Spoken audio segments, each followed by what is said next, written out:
like William Wilberforce, William Carey, boycotting sugar because they understood this was a product of the slave trade which they were against. And so they had to even align their purchases in line with their principles. Now, I think if you look at all the data from, all the corners of the world, when you look at the news from UN, United Nations, the news from European Union, and the news from African Union as well, they all agree that all these rebels, so-called M23, are backed by Rwanda, and the soldiers who are killing people there are coming directly from Rwanda. Those are their data.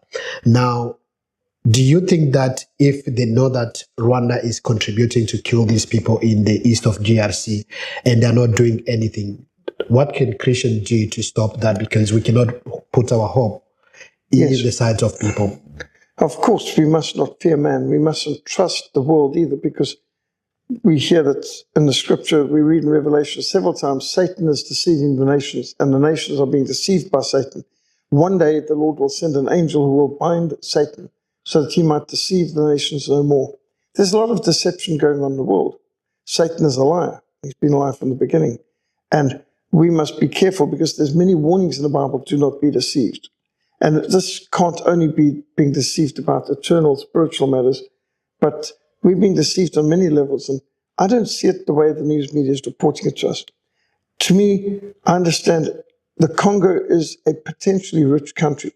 Congo has phenomenal resources. Not just the Congo River Basin and the rainforest with all the tremendous amounts of vegetation there, but the hydroelectric potential of the Congo River could literally power all the industries, factories, and homes in all of Africa if they fully utilized the hydroelectric potential of the Congo River, one of the greatest rivers in the world in terms of volume.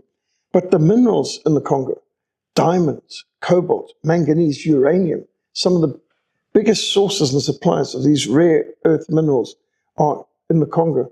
And there are the armies of 12 different African nations in the Congo. Central African Republic, Uganda, Angola, Namibia, Zimbabwe, all the armies in there, even Malawi, even South African army in the Congo. Why are so many countries in the Congo? Well, it's a mineral-rich country. And Red China is, I think, the big coordinator who's exploiting much of these resources. They've got an insatiable appetite for their massive markets and their industries for these raw materials. So I would say China's got a huge role in the destabilizing of Congo, and that goes back a long way.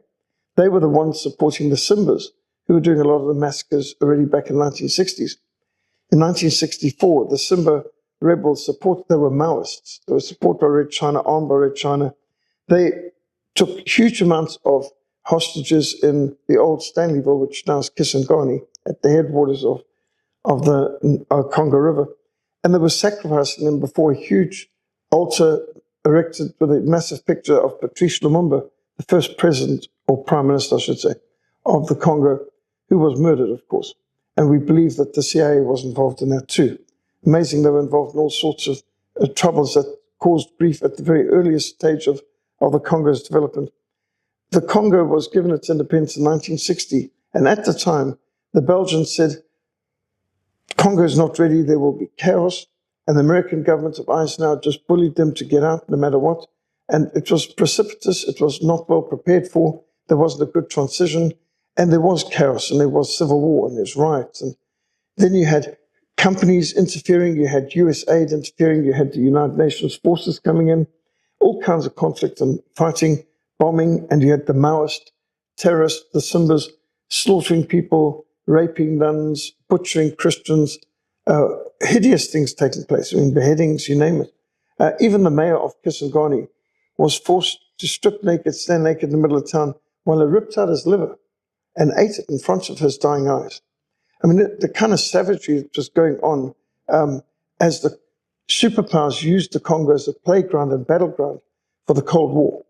The Cold War was at its height in 1960, and the Congo was being manipulated even then by business interests, communist revolutionaries, and a whole lot of others. And the United Nations didn't actually help, to be honest. They made things worse. Now, right now, there's more United Nations peacekeepers, inverted commas, in the Congo than anywhere else in the world. It's the biggest United Nations operation in the world, and yet the Congo is effectively a failed state. Why is there more violence in a country that has the most amount of peacekeepers in the world? Well, when I've been to Congo, people there have told me that, in fact, the so-called rebels, the M23, they dressed very well. They are in good uniforms. They are disciplined.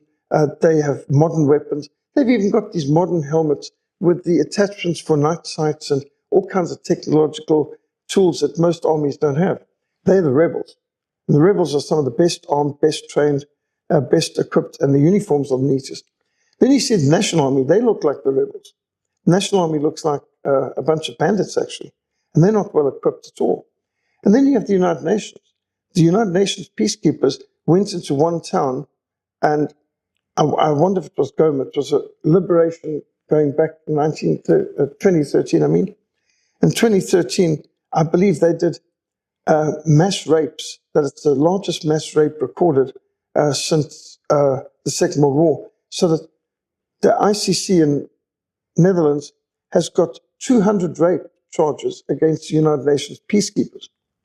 The peacekeepers treated the people worse than the rebels. Absolutely. So the situation is quite confusing, and I think a lot of the news media is not being balanced to see what's going on, and you assume peacekeepers are well behaved.